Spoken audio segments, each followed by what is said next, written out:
हम हमेशा ये कहते रहे और अवामी नेशनल पार्टी कि जो पख्तूनख्वा के हक और बेहतरी के लिए बात होगी उसमें हम पॉइंट स्कोरिंग या पार्टी या कमेटी नहीं खेलेंगे।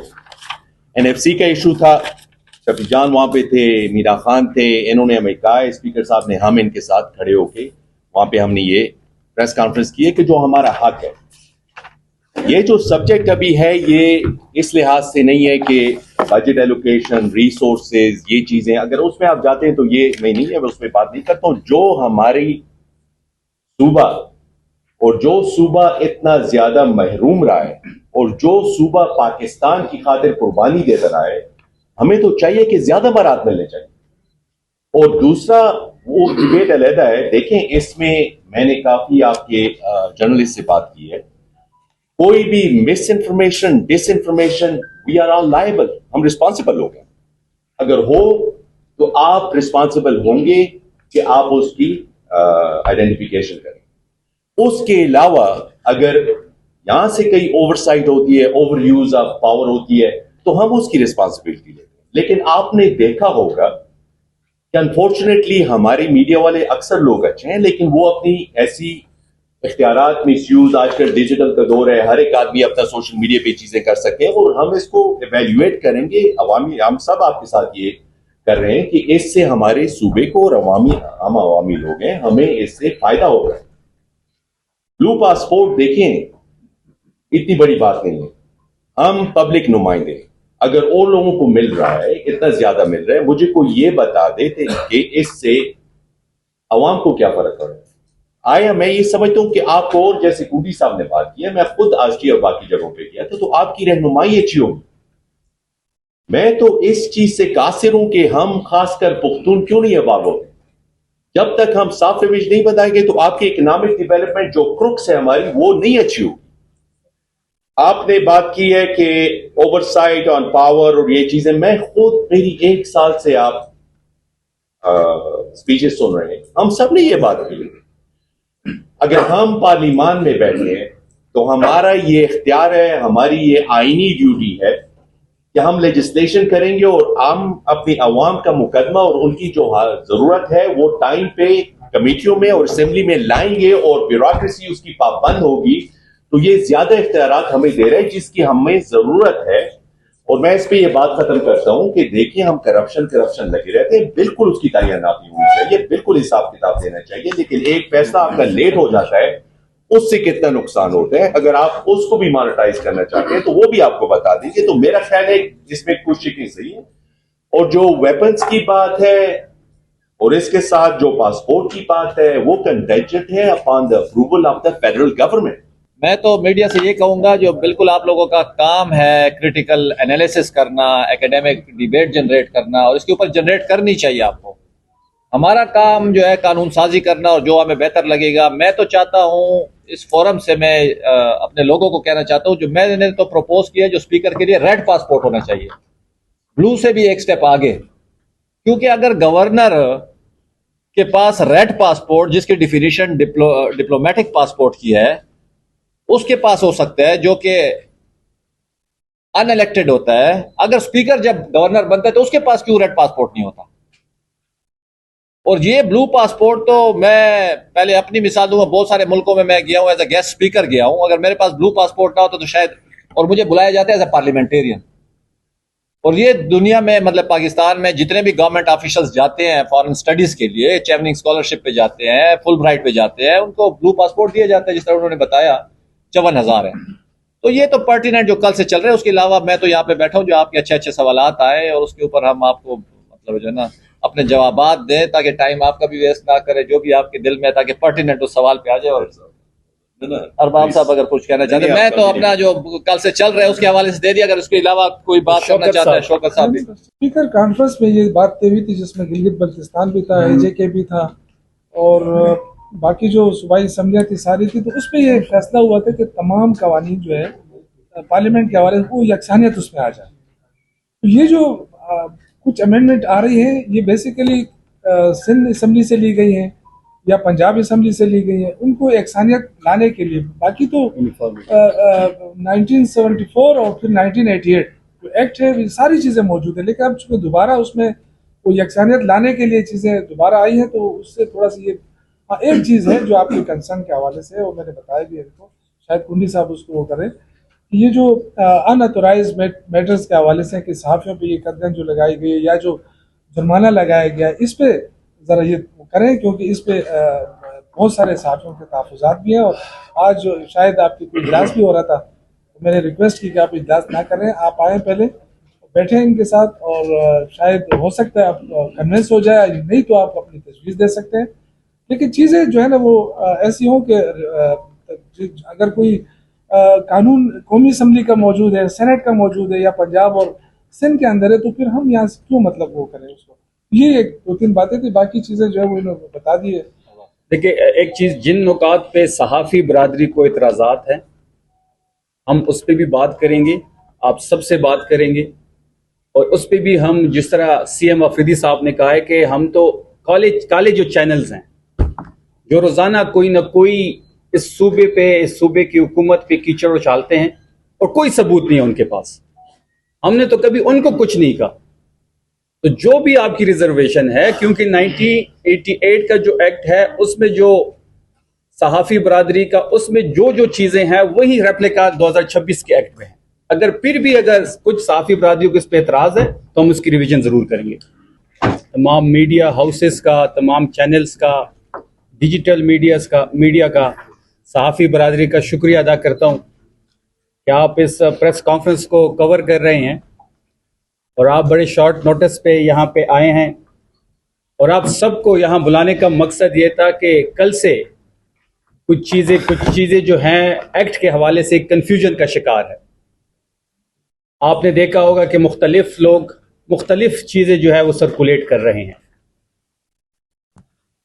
एक्ट 2026 जो है, जो पावर्स, इम्यूनिटीज और प्रिविलेज के हवाले से है, वो मेरे हाथ में है।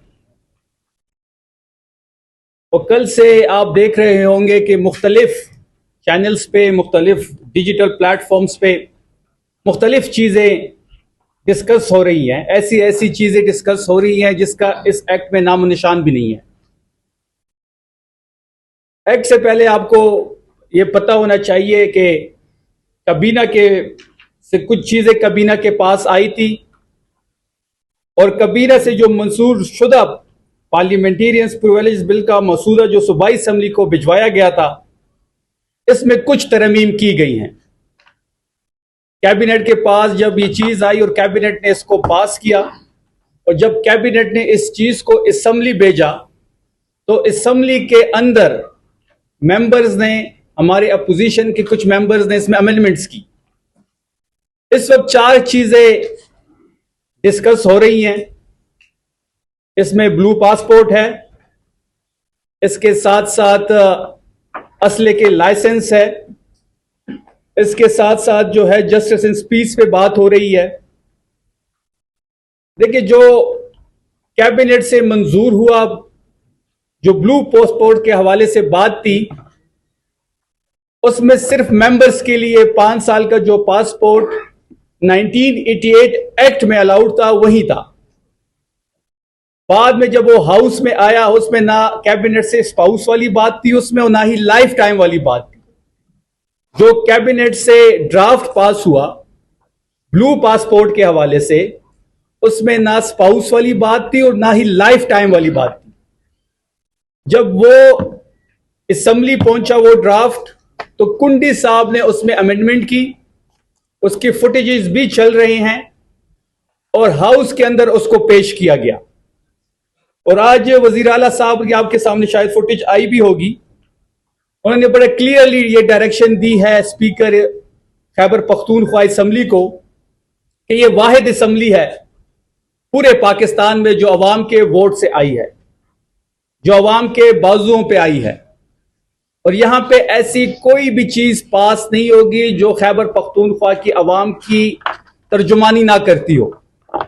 उन्होंने स्पीकर साहब को डायरेक्शन दे दी है कि तमाम पार्लियामानी लीडर्स को बैठाया जाए, और जिन चीजों पे अवाम को और जर्नलिस्ट को जो तनकीद कर रहे हैं या उनको एतराज है, उसको रिव्यू किया जाए, और ऐसी कोई भी चीज इस असेंबली से, इस हाउस से पास नहीं होगी जो खैबर पख्तूनख्वा की अवाम की तर्जुमानी ना करती हो।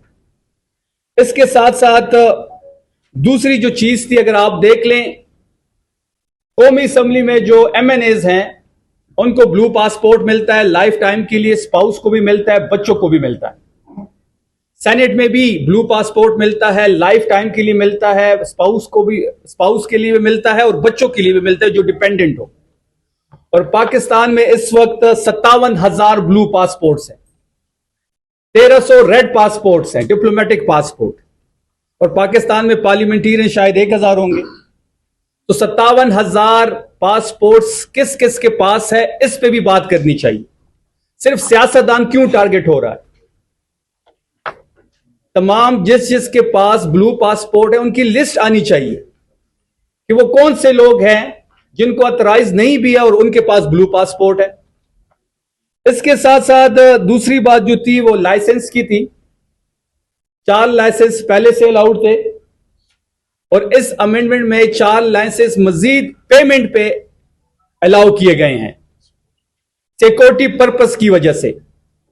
हमारे कई MPAs को इस वक्त थ्रेट का सामना है, FIRs मौजूद हैं, हमारे लोग शहीद हो चुके हैं, मुख्तलिफ जिलों में जो अमन अमान की सूरत हाल है वो आप सबके सामने है। तो उस चीज को मद्देनजर रखते हुए अगर आप फिर सिंध की बात करें और पंजाब की बात करें, ये चीज वहां पे पहले से मौजूद है।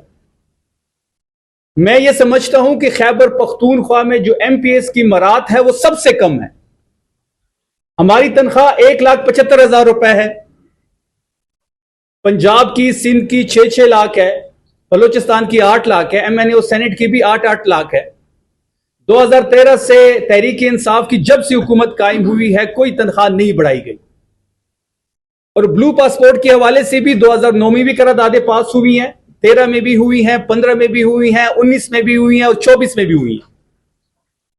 और स्पीकर कॉन्फ्रेंस जब हो रही थी जिसमें तमाम स्पीकर्स शरीक थे, वर्बली जो है चारों सूबों के स्पीकर्स ने कौमी असेंबली की स्पीकर से यह बात की थी कि जो मराद जो हैं वो MNAs को हासिल है वो तमाम पार्लियामेंटेरियंस को हासिल होने चाहिए। इससे ज्यादा कोई बात नहीं हुई। इसके साथ साथ टूल टैक्स की बात की गई।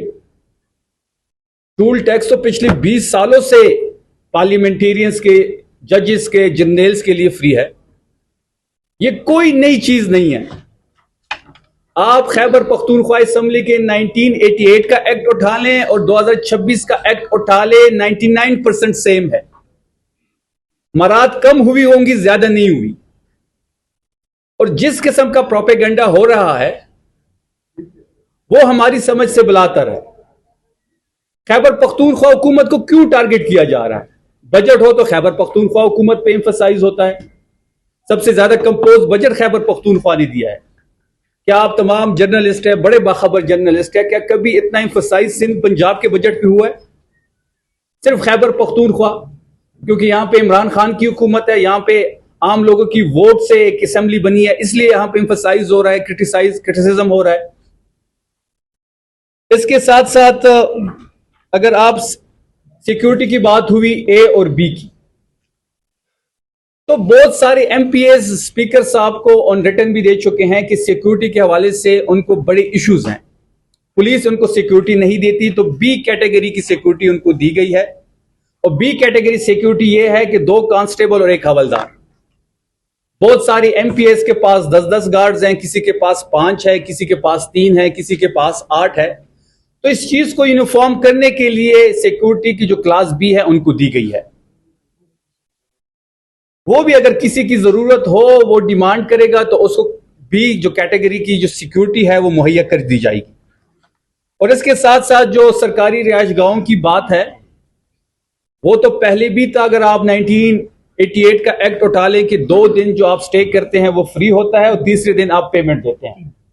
KP हाउस हो या कोई और सरकारी रिहाइश गाह हो, या किसी विजिट्स पे कोई मिनिस्टर, कोई MPA जाता है और वहां पे उनकी कोई सरकारी रिहाइशगाह पे उनकी रिहाइश है और वो उनका जो विजिट है वो 3 दिन का है, तो वो तब भी 2 दिन फ्री करेगा, तीसरे दिन उसको पेमेंट देनी पड़ेगी। और ये 1988 एक्ट में मौजूद है। तो ये वो सारी चीजें थी जो हम आपके सामने रखना चाहते थे।